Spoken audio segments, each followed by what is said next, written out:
बिहार की राजनीति में इस वक्त की सबसे बड़ी खबर मैं आपको बता दूं कि पवन सिंह ने चुनाव लड़ने का ऐलान कर दिया है। जी हां, आपने जो सुना बिल्कुल ही सत्य है। काराकाट लोकसभा क्षेत्र से पवन सिंह लड़ेंगे चुनाव।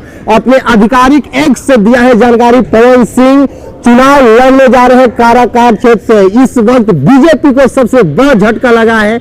बीजेपी का स्टार प्रचारक पवन सिंह ने ऐलान कर दिया है कि काराकाट लोकसभा क्षेत्र से चुनाव लड़ेंगे। जो अटकलें थी कि आरा से चुनाव लड़ेंगे पवन सिंह, लेकिन इसको खारिज करते हुए पवन सिंह ने साफ ऐलान किया है कि काराकाट लोकसभा से चुनाव लड़ेंगे पवन सिंह। मैं आपको बता दूं कि काराकाट लोकसभा क्षेत्र में जो कहीं ना कहीं उपेंद्र कुशवाहा की जीत तय मानी जाती थी, लेकिन यहाँ पे पवन सिंह जो व्यक्ति है उनके नाम का ग्रहण लगने वाला है। और देखना ये होगा कि राजा राम नेता उपेंद्र कुशवाहा या पवन सिंह हॉट सीट बिहार का बन चुका है। जब से ऐलान किया था बीजेपी ने कि आसनसोल से पवन सिंह चुनाव लड़ेंगे, पवन सिंह ने उसे खारिज किया था, लेकिन एक बार फिर से पवन सिंह ने एक्स पर यह जानकारी दिया है कि मैं चुनाव लड़ूंगा काराकाट लोकसभा क्षेत्र से। इस वक्त की मैं सबसे बड़ी जानकारी आपको दे रहा हूं। आप लोग बने रहे, पल पल की खबरें काराकाट लोकसभा क्षेत्र से आर्यन टाइम्स पे मिलेगा। मैं हूं आर्यन सिंह।